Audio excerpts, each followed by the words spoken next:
Chapter 3, The World's Greatest Dinosaur War Ever. I couldn't believe it.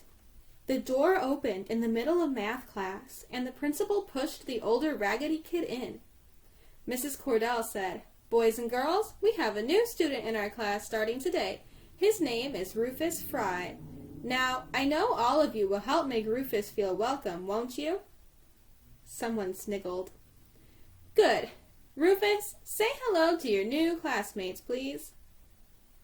He didn't smile or wave or anything. He just looked down and said real quiet, "Hi." A couple of girls thought he was cute because they said, "Hi, Rufus." "Why don't you sit next to Kenny, and he can help you catch up with what we're doing," Mrs. Cordell said. I couldn't believe it. I'd wanted my personal savior to be as far away from me as he could get. I knew when you had two people who were going to get teased a lot and they were close together, people didn't choose one of them to tease. They picked on both of them. And instead of picking on them the normal amount, they picked on them twice as much. Mrs. Cordell pushed the new kid over to the empty seat next to me. "Kenny, show Rufus where we are in the book." I watched the new kid sideways. He said, "Kenny? I thought they said your name was Poindexter." The class cracked up, part from his country style of talking and part from laughing at me. I could tell that even Mrs. Cordell was fighting not to break out laughing. Though he was looking friendly when he said this, I kind of knew it had to be teasing, because whoever heard of anybody's mama giving them a name like Poindexter? When he sat down next to me, I tried to imitate Byron's death stare, but it didn't work, because the kid smiled at me real big and said, "My name's Rufus. What are we doing?" "Times tables." "That's easy. You need some help?" "No," I said, and scooted around in my chair so all he could do was look at my back. This guy was real desperate for a friend, because even though I wouldn't say much back to him, he kept jabbering away at me all through class. When lunchtime came, he followed me outside right to the part of the playground where I sit to eat. He forgot about bringing a lunch, so I gave him one of Mama's throat-choking peanut butter sandwiches and let him eat the last half of my apple. He really was a strange kid. He only ate half the sandwich and folded the rest up in the waxed paper. And when I handed him the apple, he even ate the spots where you could see my teeth had been. He didn't even wipe the slob off first. And man, this kid could really talk. He was yakking a mile a minute, saying stuff like, "Your mama sure can make a good peanut butter sandwich," and "How come these kids are so darn mean?" Then he said something that made me get all funny and nervous inside. He said, "How come your eye ain't looking in the same way?" I looked to see if maybe this was the start of some teasing, but he looked like he really wanted to know. He wasn't staring at me either. He was kind of looking down and kicking at the dirt with his raggedy shoes. "It's a lazy eye." He stopped kicking the dirt and said, "Don't it hurt?" "No." He said, "Oh." Then kicked a little more dirt and hollered out, "Oh boy, look how fat that there is." "What? You don't see that squirrel?" he asked me and pointed up at a tree across the street. "That sure is one fat dumb squirrel." I looked at the squirrel. It didn't look fat or dumb to me. It was a regular old squirrel sitting on a branch chewing on something. "How come you think it's dumb?" "What kind of squirrel sits out in the open like that with folks all around him? That squirrel wouldn't last 2 seconds in Arkansas. I'd have picked him off easy as nothing." The new kid pointed at the squirrel like his finger was a gun and said, "Bang! Squirrel stew tonight." "You mean you shot a gun before? Ain't you? You mean you really ate a squirrel before? You ain't? A real gun? Just a .22. How's a squirrel taste? It tastes real good. You mean you really shoot 'em with real bullets and then you really eat 'em? Why, I'll shoot 'em. Real squirrels. Like that one. Not that fat, not that stupid. I guess all the fat, stupid ones been got already. Since I've been born, all that's left in Arkansas is skinny, sneaky ones. I think that Michigan squirrels is worth 2 Arkansas ones. You aren't lying? He raised his hand and said, I swear for God, ask Cody. Who? The little shrunk-up version of the new kid was standing by himself up against the fence that runs around Clark, watching us. The new kid waved at him, and his little brother came running over. The big one pointed over at the squirrel. Cody, look at there. Cody laughed and said, Oh boy, that sure is a fat squirrel. Think you can pick him off from here? Cody pointed his finger like it was a gun and said, Bang, squirrel stew tonight. I couldn't believe this little kid had shot a gun too. You shot a real gun? Just a .22. With real bullets? The little one looked at his big brother to see why I was asking all this stuff. It seemed like they were trying to be patient with me, like I was a real dummy or something. The older one said, Tell him. Yeah, it was real bullets. What else you gonna shoot out of a gun? I still didn't believe them, but the bell rang and lunch was over. I know he didn't think I noticed, but the big kid gave his little brother the other half of my sandwich. I guess both of them had forgot about lunch. This savor stuff wasn't going anything like I thought it was supposed to. Rufus started acting like I was his friend. In the morning on the bus, he'd always come sit next to me, and Mrs. Cordell put his regular seat next to mine in school. Every day at lunchtime, he followed me out to the playground and ate half of my second sandwich and then sneaked the other half to Cody. He even found out where we lived and started coming over every night around 5:30. I didn't mind him coming over to play because both of our favorite game was playing with the little plastic dinosaurs that I had, and you couldn't really have any fun playing by yourself. That was because someone had to be the American dinosaurs and someone had to be the Nazi ones. Rufus didn't even mind being the Nazi dinosaurs most of the time, and it was okay playing with him because he didn't cheat and didn't try to steal my plastic monsters. The only other guy I used to play with was L.J. Jones, but I quit playing with him when a lot of my dinosaurs started disappearing. I've got about 1 million of them, but before L.J. started coming over, I had 2 million. It's kind of embarrassing how L.J. got them from me. At first, he'd steal them 1 or 2 at a time, and I asked Byron what I should do to stop him. By said, Don't sweat it, punk. The way I figure, 1 or 2 of them stupid little monsters ain't a real high price for you to pay to get someone to play with you. But LJ wasn't satisfied with doing 1 or 2. I guess he wanted a raise. So one day he said to me, You know, we should stop having these little fights all the time. We need to have one great big battle. Yeah, we could call it the world's greatest dinosaur war ever, I said. But I get to be the Americans. I should have known something was fishy when LJ said, Okay, but I get first shot. Most of the time, it always took a big fight to decide who had to be the Nazis. I started setting up my dinosaurs, and LJ said, This ain't right. If this really is the world's greatest dinosaur war ever, we need more monsters. You should go get the rest of them. He was right. If this was going to be a famous battle, we needed more fighters. Okay, I'll be right back, I said. This wasn't going to be easy. I wasn't allowed to take all of my dinosaurs out at once because Mama was afraid I'd lose most of them, especially because she didn't trust LJ. Every time he'd come over, she'd tell me, You watch out for that boy. He's a little too sneaky for my tastes. I had a plan, though. I'd go upstairs and drop the pillowcase I kept my dinosaurs in out of the window. I wasn't so stupid that I dropped them down to LJ. I'd drop them on the other side of the house and then run around to get them. My plan worked perfect. After I went and picked up the pillowcase, I set up my dinosaurs and LJ set up the Nazis and we started the battle. He took first shot and killed about 30 of mine with an atomic bomb. My dinosaurs shot back and got 20 of his with a hand grenade. The battle was going great. Dinosaurs were falling right, left, and center. We had a great big pile of dead dinosaurs off to the side and had to keep shaking more and more reinforcements out of the pillowcase.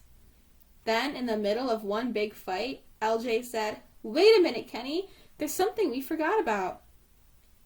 I was ready for a trick.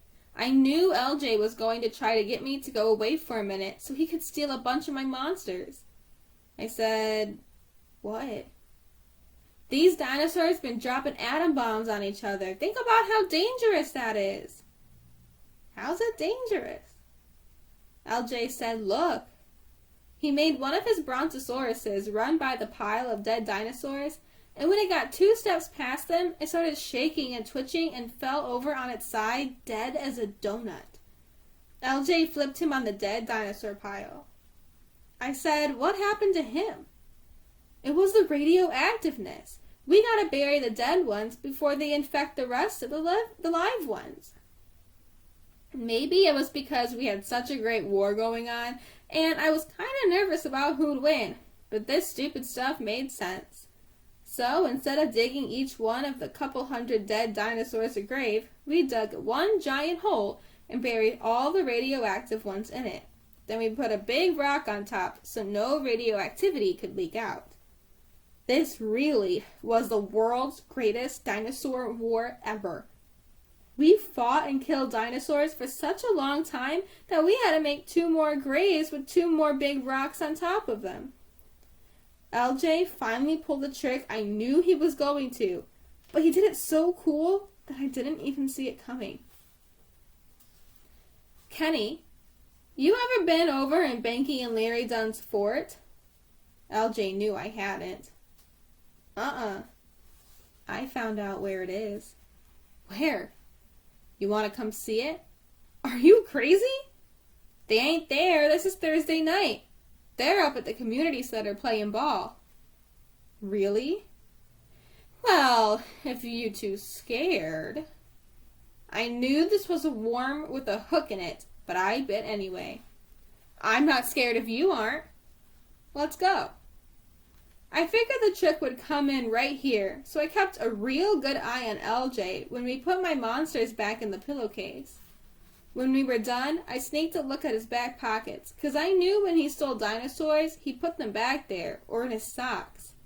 From the way his pockets were sticking out, it looked like he had 1 Tyrannosaurus Rex and 1 Triceratops. I couldn't tell how many he had in his socks. I figured that wasn't too bad a price for as much fun as we had. LJ was talking a mile a minute.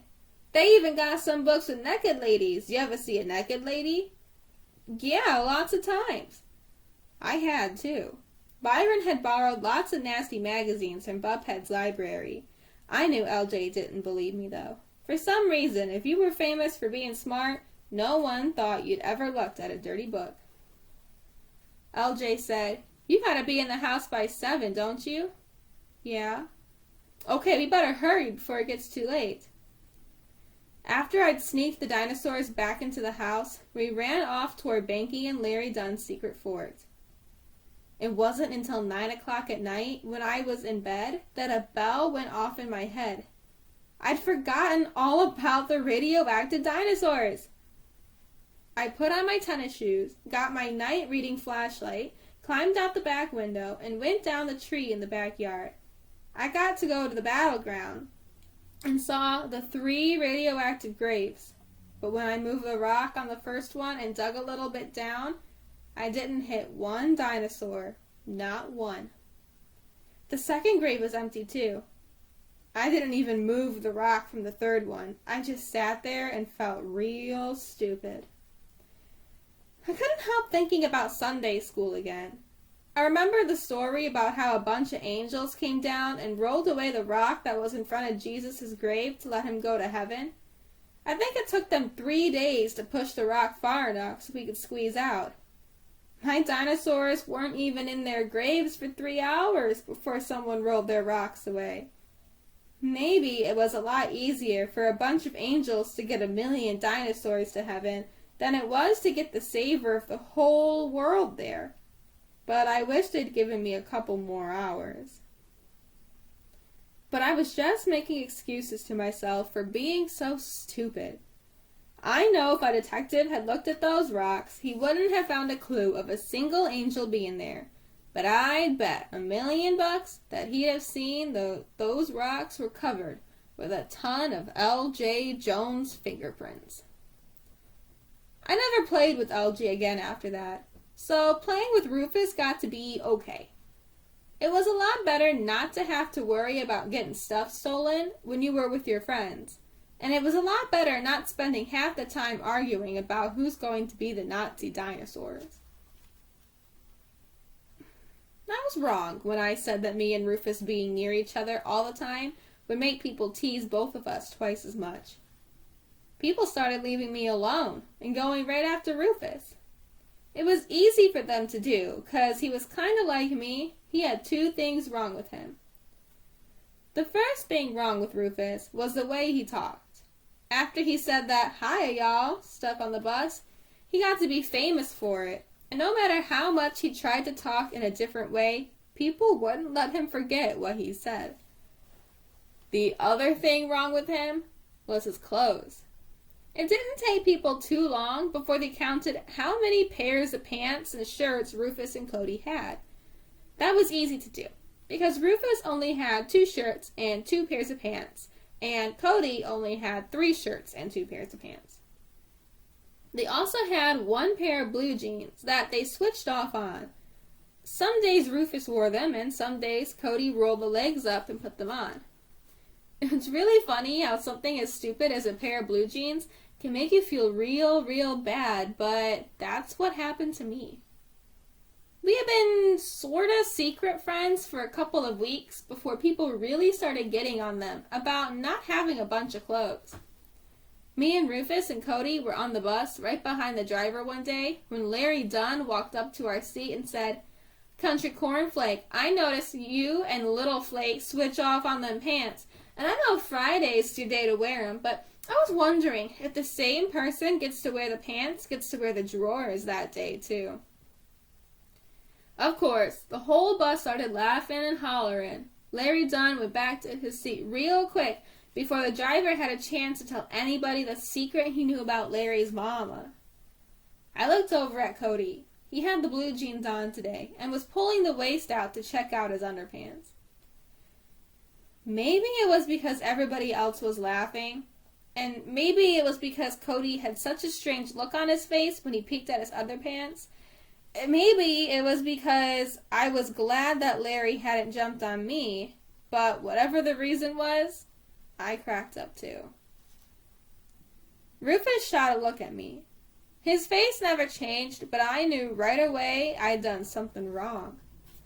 I tried to squeeze the rest of my laugh down. Things got real strange.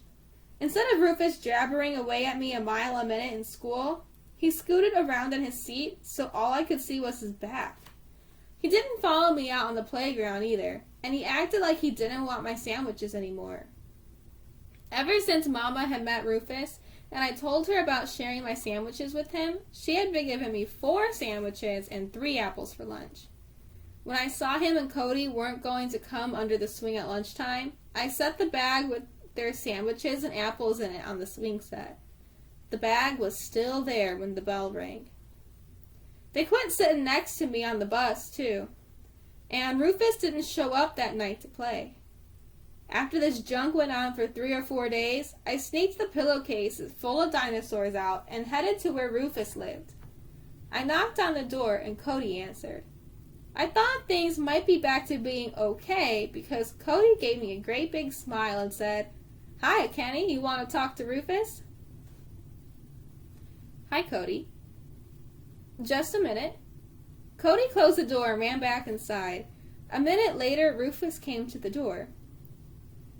"Hey, Rufus, I thought you might want to play dinosaurs. It's your turn to be the Americans."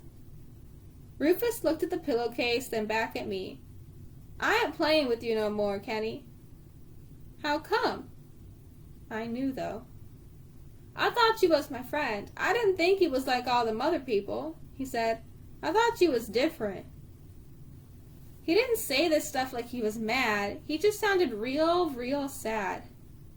He pulled Cody out of the doorway and shut it. Rufus might as well have tied me to a tree and said, "Ready, aim, fire."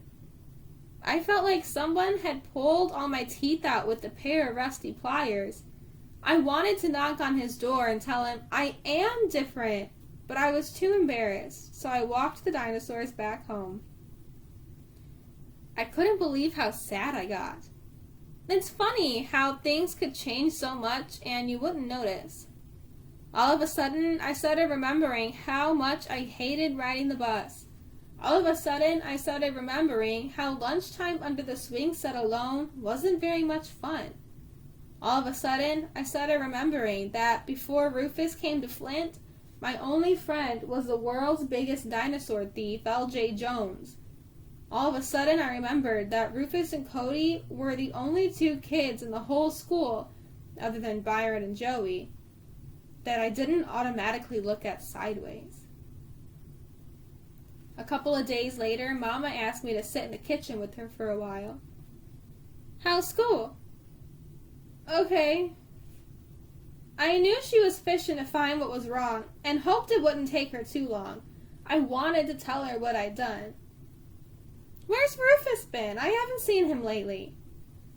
It was real embarrassing, but tears just exploded out of my face, and even though I knew she was going to be disappointed in me, I told Mama how I'd hurt Rufus's feelings. "Did you apologize?" "Sort of, but he wouldn't let me talk to him." "Well, give him some time, then try again."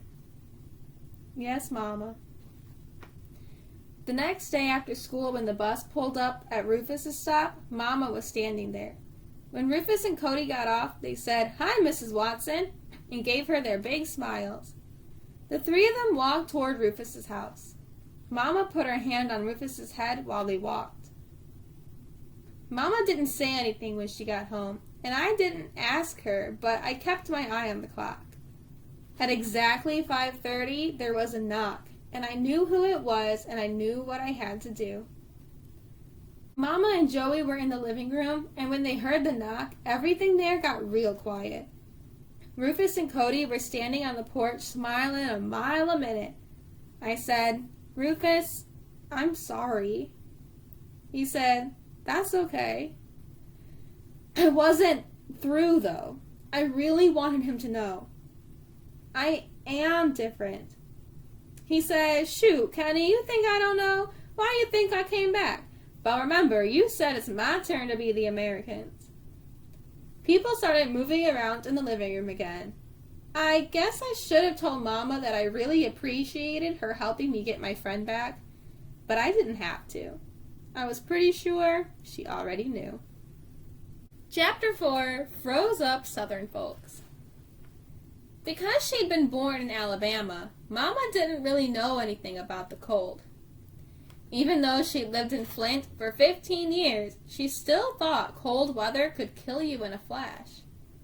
That's why me and Joey were the warmest kids at Clark Elementary School. Mama wouldn't let us go out on a cold winter day unless we were wearing a couple of t-shirts, a couple of sweaters, a couple of jackets, and a couple of coats, plus gigantic snow pants that hung on your shoulders by suspenders, plus socks and big, black, shiny rubber boots that closed with 5 metal buckles.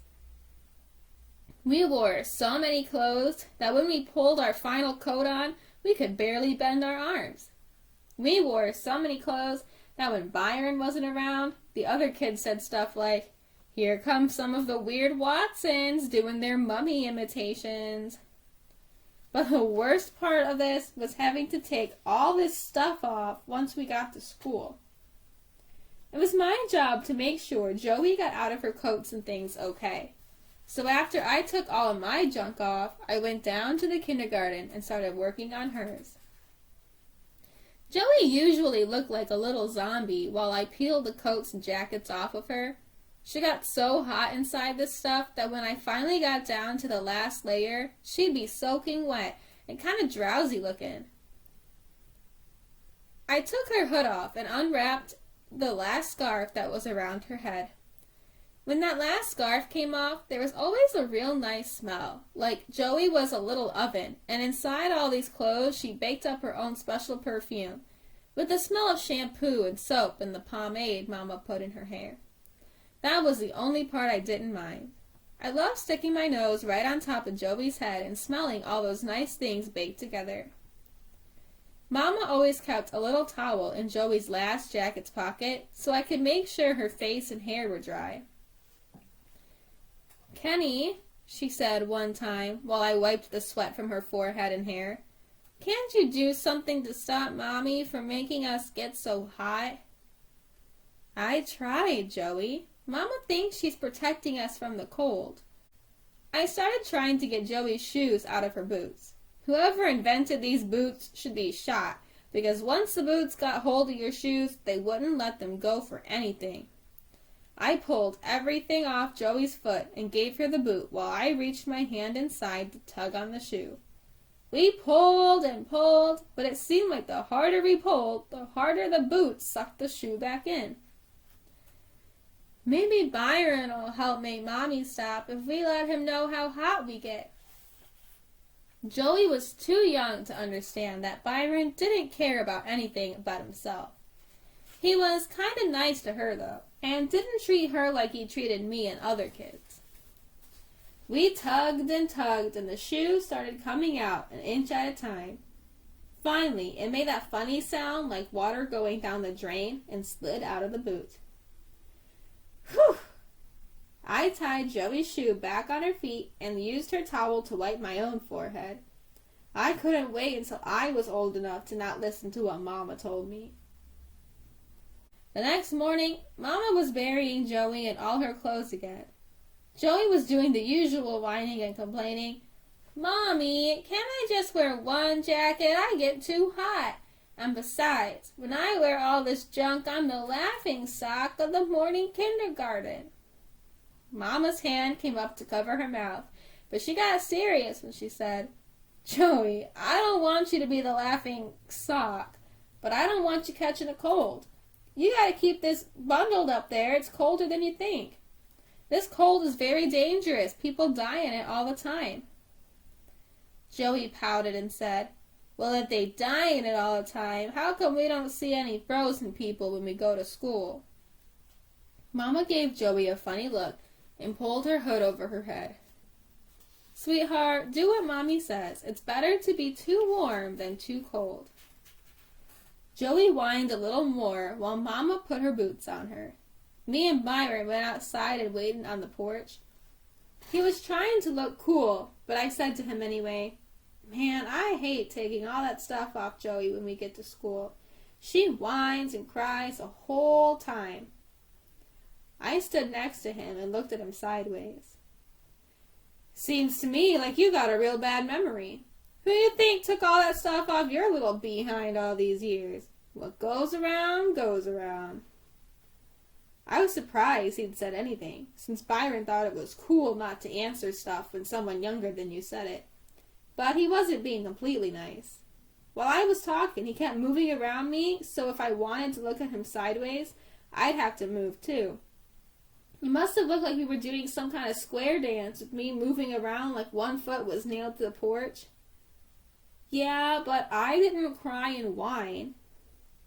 Byron kept circling me and putting his hand behind his ear. "What? I know you didn't say what I think you said. You were the cryingest little clown there ever was." With Byron walking around me like that, we must have looked like we were in the Wild West, and I was a wagon train, and Byron was the Indian circling, waiting to attack. Byron changed directions and started going around the other way, and I acted like my other foot was nailed to the porch and started following him sideways that way. I knew there wasn't much point saying a whole bunch more to him, so I said mostly to myself, "Man, I hate listening to Joey whining when I take all that junk off her at school." "Well, listen here," he said. "I'm gonna help you out. I know it's kind of stupid to think that someone who's teasing you by going around in circles is going to help you out, but I said anyway, how?" He kept going around me. I bet we look like the solar system, with me being the sun and Byron being the orbiting Earth. I'll talk to Joey. Kind of put her mind at ease. This didn't sound too good, and I got sick of Bi teasing me, so I let the Earth orbit by itself. Joey finally came out, and the three of us walked toward the bus stop. Byron started right in. Baby sis, I know you don't like wearing all them clothes, right? Right, Byron, they get too hot. Yeah, I'm hip, but there's a good reason why you gotta have all that stuff on. Why? Only me and Kenny wear this much junk. Yeah, but what you don't know is that Mama's only doing what's right. There's something she don't want you two to know yet, but I know you some real mature kids, so I'm gonna tell you anyway. Okay, tell us. I wanted to know too. Even though I was in 4th grade, I fell for a lot of the stuff Byron came up with. He made everything seem real interesting and important.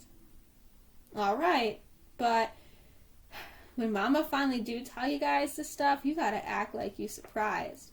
Deal? Both me and Joey said, deal. Byron looked around to make sure no one was listening, then said, have you ever noticed, early in the morning, some of the times you wake up and hear garbage trucks? Yeah. And have you noticed how when you get up and go to school, you almost never see them trucks? Yeah. And have you ever noticed how when you do see some of them trucks, it's got a real big door in the back that opens and shuts so you can't see what's inside? Yeah.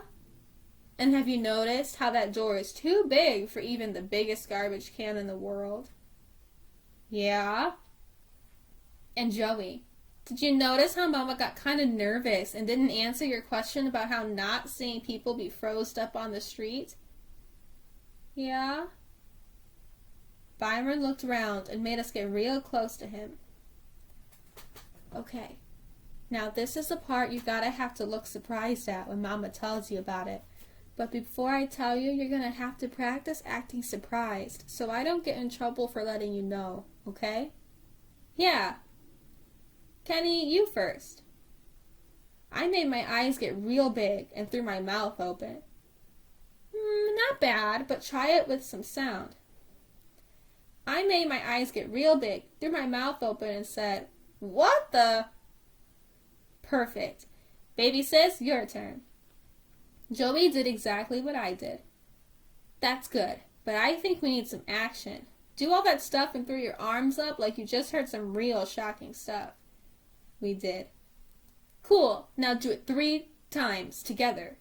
Go. Me and Joey did it 3 times, and Byron said, listen real careful.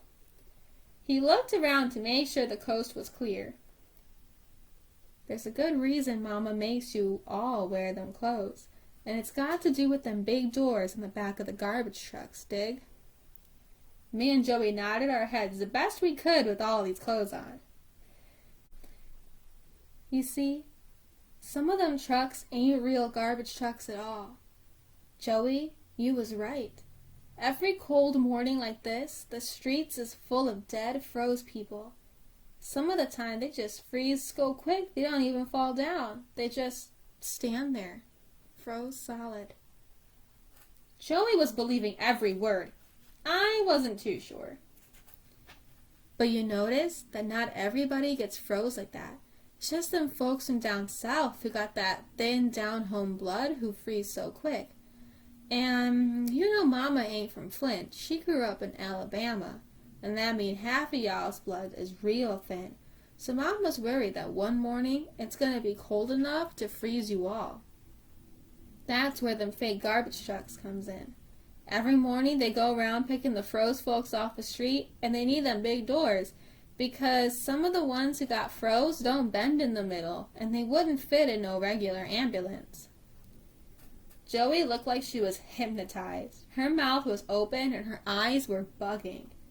But both of you gotta swear never ever to try and look in the back of one of them trucks.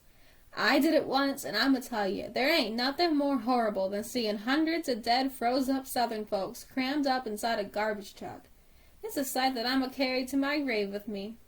So, Joey, don't be crying and whining when you put all them clothes on. It would break my heart to see my own family froze solid so's he's got thrown in one of them fake garbage trucks. Joey started crying. Byron told me, "Give my regards to Clark, Poindexter," and left me there to wipe Joetta's tears. I gotta admit, Joey didn't do any more whining when she had to get into her winter clothes. The only good thing about Mama being afraid of the cold was that we were the only kids at Clark who got to wear real leather gloves. Most of the other kids had to wear cheap plastic mittens that would start to crack up after 2 or 3 snowball fights or one really cold day. Some of them had to wear socks on their hands, and some of them just had to scrunch their arms up in the sleeves of their jackets. But Mama made sure we got real leather gloves with real rabbit's fur on the inside of them. And I'm not bragging, but we got to go through 2 pairs a year each. At the end of every winter, Mama and Dad would go downtown to Montgomery Ward's when gloves were going on sale and buy 6 pairs for us kids. The only problem with having 2 pairs of gloves was that if you lost one pair, you had to wear the next pair kindergarten style. That meant Mama would run a string through the sleeves of your coat and tie 2 safety pins on the end of the string. Then she'd pin your gloves to the string, and it was impossible to lose the gloves because every time you took them off, they'd just hang from your coat. I pulled a trick on Mama to help Rufus. For a while, I shared my first pair of gloves with him. I'd keep the right-hand glove, and he'd keep the left-hand one. That way we both could get in a snowball fight, and instead of Rufus scrunching both of his hands up in his sleeves, I'd scrunch one of mine, and he'd scrunch one of his. This was okay for a while, but then I figured that if I told Mama I'd lost my first pair, she'd give me the second one, and me and Rufus each would have a full pair of gloves. And it worked.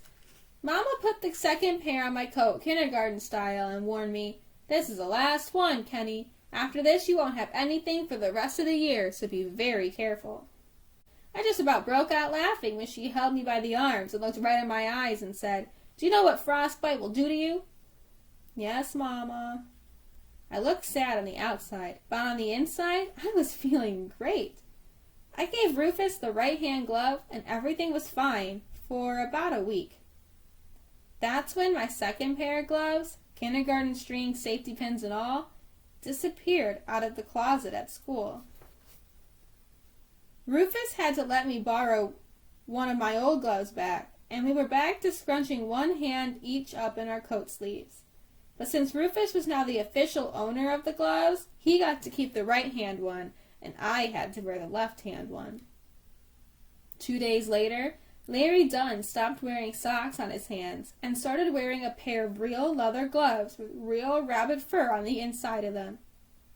The only difference between my old gloves and Larry's new ones was that mine had been brown and Larry's were black.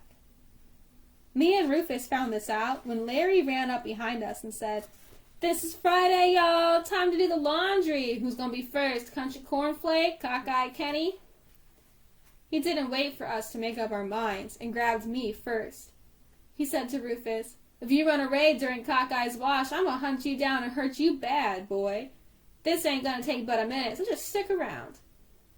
Rufus stood there looking worried. Larry wasn't like the other bullies. He wasn't happy taking a handful of snow and smashing it in your face and running off. Larry gave what he called Maytag washes. With a Maytag wash, you had to go through all of the different cycles that a washing machine did. And even though when Larry gave you a Maytag, all of the cycles were exactly the same, each part had a different name, and the wash wasn't done until you went through the final spin and had snow in every part of your face. Ever since Larry got these new leather gloves, he was giving super Maytag washes, because he could grind a whole lot more snow in your face for a whole lot longer since his hands weren't getting as cold. Larry was tearing me up. I was crying even before the first rinse cycle was done and he finally let me go. After he washed Rufus up, we started walking home and Rufus said, "Man, he stole your gloves." Who didn't know this? But you couldn't prove it. And besides, my old gloves were brown and Larry's new ones are black. Mine were brown, I said. Rufus dug a chunk of snow out of his jacket and said, "Look." The snow was covered with black. So was all of the snow I pulled out of my outer coat. Larry Dunn had stolen my gloves, then painted them black with shoe polish. I didn't know what to do. Sooner or later, Mama was going to notice I only had one glove, and ever since I'd found out that half of my blood was that thin southern kind, I'd started wondering if frostbite really could do some damage to my hands. I couldn't help myself.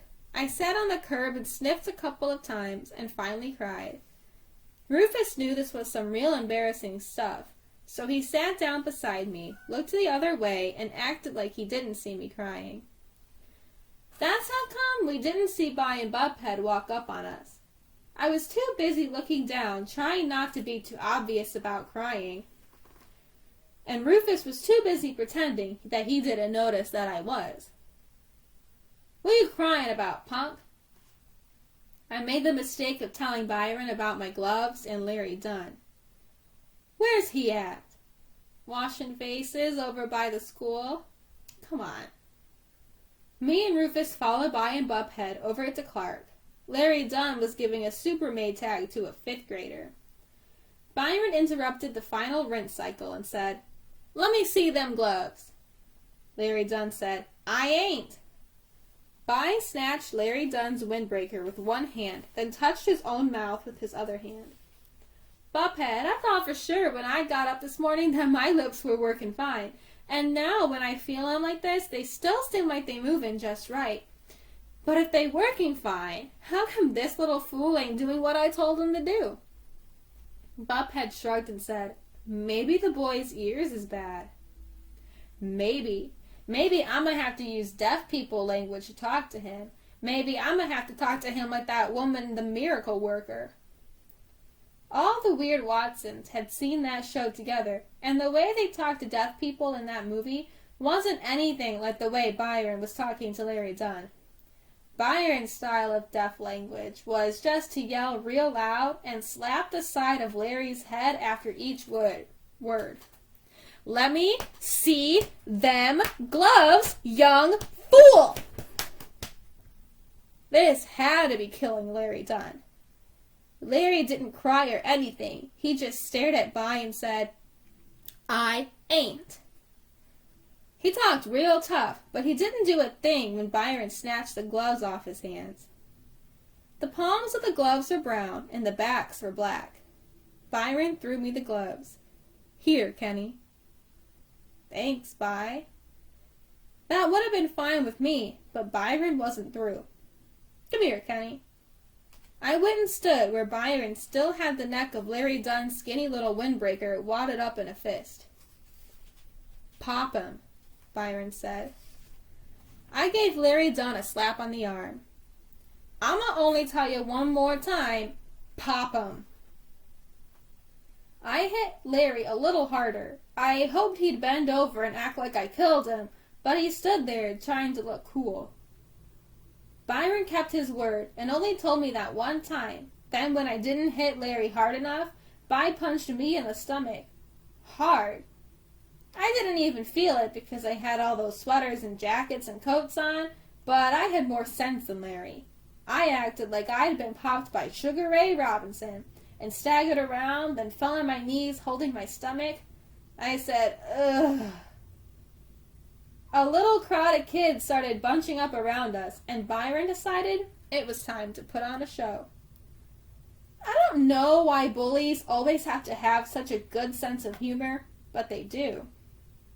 Unless you were the one who was in the machine, you'd probably think that Larry Dunn's Maytag washes were pretty funny. And unless it was your jacket that was balled up in Byron's fist with the crowd of kids bunching up, you'd have to say he was pretty funny too. I knew Byron wasn't trying to help me anymore. He was just being mean. "Well, well, well, Mr. Dunn," Bi said. "Today's your lucky day." Bi dragged Larry over to the chain-link fence that went all the way around Clark. You want to know why you so lucky today? Larry Dunn didn't say anything, so Byron grabbed his hair and jerked his head up and down a couple of times. I guess that means yes. The crowd of kids was getting bigger and bigger and was loving this. Not because they wanted to see Larry Dunn get jacked up, but because they wanted to see anybody get it. They'd have been just as happy if it was me or Rufus or somebody else. Well, today's your lucky day because I'm about to make a new movie. And guess what? You're going to be the star. Byron jerked Larry's arms over his head 3 times. Larry Dunn was real tough. Not only because he wasn't crying when By was going to mess him up, but also because when Byron jerked his arms over his head like that, we could all see that Larry's skinny little windbreaker was ripped under both arms, and Larry just had on a t-shirt underneath it. You'd have to be pretty tough to stand around giving people maid tags on a day as cold as this with those skimpy clothes on. I guess that means you're real excited about being in my flick. Yeah, By said, but I got some even better news for you. By lifted Larry up in the air and threw him. Larry landed on his butt. Someone shouted, "Look at them shoes!" The crowd cracked up. Larry Dunn's tennis shoes had holes in the bottoms, and he put pieces of a cardboard box in them to cover the holes. Byron snatched him back to his feet. "Look at that! You're so excited about being in my movie that you're jumping for joy. Don't you ever want to know what the flick's about?" Larry's head got jerked up and down again. "Okay, it's called The Great Carp Escape." I hated watching this. Byron was the only person in the world who could make you feel sorry for someone as mean as Larry Dunn. The Great Carp Escape was about a carp that was trying to get out of a net in the Flint River. The stupid fish would run into the net, get knocked down, then get back up and run into the net all over again. Since he was a star, Larry Dunn had to play the carp, and the fence around Clark was the net. The director of the movie, Byron, didn't like the way the scene was going and made the carp redo it over and over again. "Let's see a little more fins this time, carp," Byron would say, then throw Larry into the fence. Since tennis shoes don't have a lot of grip on the ice, Larry would go into the fence hard and couldn't control what part of him hit first. I knew it really had to hurt to catch yourself on that cold fence with nothing on your hands, not even socks, but Larry Dunn was real tough. He had a bloody nose and still didn't cry. I wish I hadn't told Byron about what happened. I wished I just could have gone the rest of the year with one glove. I couldn't stand to see how the movie was going to end, so me and Rufus left. I could hear the chink-chink sound of that carp hitting the net and the screams and laughs of the audience from half a block away.